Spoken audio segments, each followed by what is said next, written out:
WLNS is here for you with 6 News at 11. Nissan and Honda have announced plans to merge into what would be the world's third biggest automaker. And it is our top story tonight at 11. Thank you for joining us. I'm Sherry Jones. Siobhan has the night off. Leaders from both automakers signed a memorandum of understanding today outlining how the two companies would become one. Honda would take over management of the unified company, but would try to retain the brands and values of both. The companies plan to have a formal merger agreement by June and complete the merger by August of 2026. The company that emerges would be worth more than $50 billion, putting it on a similar scale to Volkswagen or Toyota. Honda and Nissan have lagged behind their competitors in the United States and China when it comes to converting their vehicles from gas to electric. Speaking of electric vehicles, Michigan State University is getting more than $700,000 to research new ways to reuse and recycle lithium-ion batteries. Specifically, Spartan researchers are looking at how the lithium iron phosphate cathodes from the big batteries in electric cars and energy storage systems. Experts say the market for those cathodes will surpass $35 billion. The team at MSU is looking for ways to sustainability and affordability and to recycle the metals from old batteries. Now we have more details for you tonight after a missing man's body was found submerged in a retention pond. Police have identified that man as 38-year-old Jason Varner, and that's according to our media partners at MLive. Varner's phone's last known location was in the city of Chelsea, west of Jackson in Washtenaw County. Chelsea police and state police troopers searched the area until an officer noticed an antenna sticking up through the ice of a retention pond at the Sylvan Crossing Mobile Home Park. They discovered a pickup truck submerged in the water. They used chainsaws to get through the ice, retrieve the body of the truck out of the pond.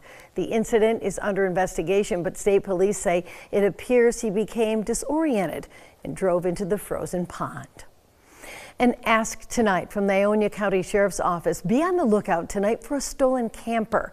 On December 19th, around 6:40 in the morning, a 2016 Forest River Cherokee travel trailer was stolen from the parking lot of the Super 8 Hotel, located at M66 and I-96. Now, the camper belongs to an elderly couple who was staying in this area for medical care.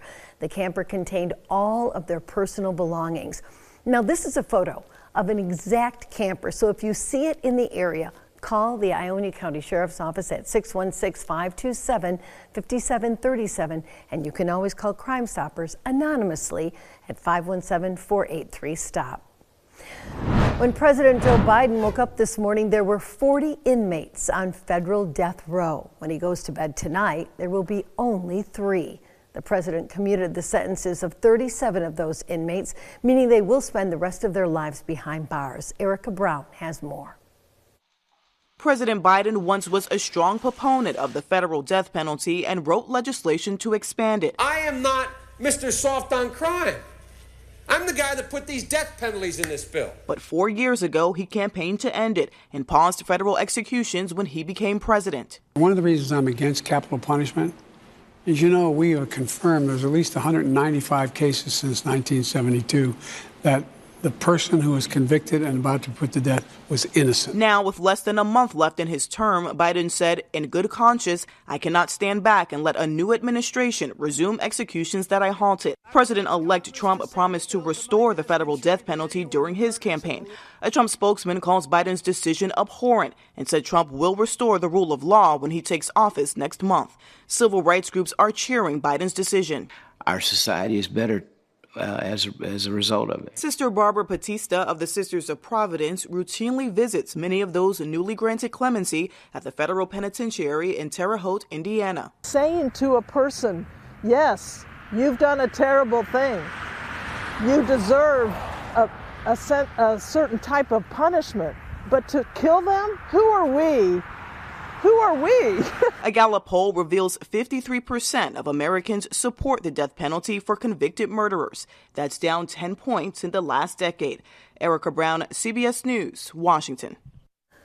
The 3 inmates left on death row are the men responsible for 3 major killings in recent years: the Boston Marathon bombing, the Charleston church shooting, and the Tree of Life synagogue shooting. Staying with crime news tonight, Luigi Mangione pleaded not guilty in New York today to charges including first-degree murder connected to terrorism. As Lilia Luciano reports, Mangione's attorney shared her outrage at how her client was being treated by the city, its police, and its mayor. Luigi, want to say something? Shackled and handcuffed, Luigi Mangione was led into a lower Manhattan courtroom today where he spoke briefly to enter a plea. Not guilty. Mangione is facing 11 counts, including first-degree murder in connection with terrorism, for allegedly killing United Healthcare CEO Brian Thompson nearly 3 weeks ago.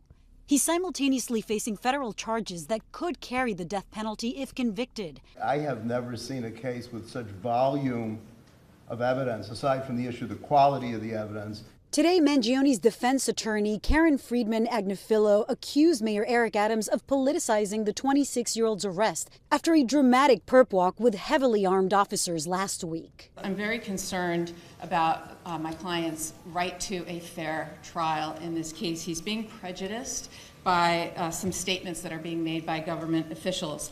Like every other defendant, he is entitled to a presumption of innocence. CBS News legal analyst Ricky Kleeman. From what you heard today from Agnifilo, do you see these comments as an attempt to move the case to a different jurisdiction? I think the defense attorneys are doing exactly what they should be doing. What they are doing is building block by block, and I'm sure that they will do it at every appearance. You just don't wait to the eve of trial to make these motions. You build them every single time you go to court. The next time Mangione is due in this court is February 21st, but we might see him before that because he has a preliminary hearing on the federal case that's set for some time after mid-January. Lilia Luciano, CBS News, New York. Well, Christmas is a little more than 24 hours away, and while the kids are probably excited for all the presents and food, the grown, most notably recycling it through your municipality. If the tree is free of pesticides, you can also add it to a brush pile as habitat for wildlife, mulch it for landscaping, or even give it to someone who owns chickens or goats which like to climb on it or chew on the trees. But one thing you should not do is throw your tree into a lake. While hardwood trees are fantastic habitats for aquatic life, Christmas trees are softwoods, which are not as suitable for that purpose. From Storm Tracker 6, this is Weather First, sponsored by Auto Owners Insurance. Simple human sense. Well, the majority of that rainfall is out of the area, and that wintry mix is out of the area, but we're just left with some freezing drizzle overall, and we're going to continue to see quiet weather for the rest of the night and even into tomorrow overall. Take a look at our Skyview Network camera. We're seeing those raindrops on the lenses, and the streets are looking a little bit better.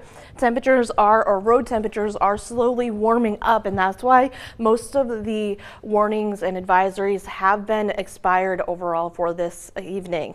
Temperatures right now 33 degrees, and our high was 33 degrees, a low of 25 degrees. Very similar conditions in Grand Ledge, seeing just a little bit of that low level clouds, and that's that drizzle that we're noticing. 33 degrees after a high of 34 degrees. We're going to continue to see similar conditions even down into Hillsdale, 34 degrees with a low of about 23 degrees for this morning. Overall, we're seeing those temperatures even in Jackson, 34 degrees after a low of 23 degrees overall. Satellite and radar isn't showing a whole lot of that precipitation, but we're just noticing it's just very light moving out of the area, and that's why we're seeing those marks on those cameras that are downtown. Now, zooming out though, we can see that the system is moving out of the area. It is a low pressure system, and it's going to continue to bring most of this moisture with it. Unfortunately, we didn't see a whole lot of that moisture, but we're going to continue to see drier air work in along with this high pressure system for the next couple of days. We could maybe see a few flurries here or there, but still dry conditions overall. Let's take a look at the precision cast. As we head into the day tomorrow, we'll continue to see cloudy skies, and temperatures will be slowly warming. We could see maybe a few peaks of sunshine, but I still think it's going to be mostly cloudy with maybe a stray flurry here or there. Temperatures tonight return back down into the 20s, 29 degrees with that wintry mix already coming to an end and cloudy skies remaining. Tuesday, we'll continue to see those temperatures into into the 30s, 34 degrees with light winds, cloudy skies, and we'll see much of the same as we head into the holiday forecast. As we head into Tuesday night, maybe a few bits of some flurries here or there as we head into Wednesday as well, but that'll just festive feel to the forecast, so nothing to worry about here in the area overall for Christmas. Overall, our temperatures are going to increase, which means that any of those snow piles are going to start to melt as we continue to see temperatures moving into the 40s and yes, even into the 50s by the weekend. You know, the rain is a little pesky, but 50 and not a lot of chance for sun, but we'll take advantage of the snow while it's here. Well, it is December in Michigan, so we're going to be used to seeing those clouds. All right. Thanks, Kelsey. Well, coming up on 6 News at 11, the House Ethics Committee released its report on former Congressman Matt Gaetz, outlining some serious allegations. We'll break it down for you next. Stay tuned. 6 News at 11. We'll be right back.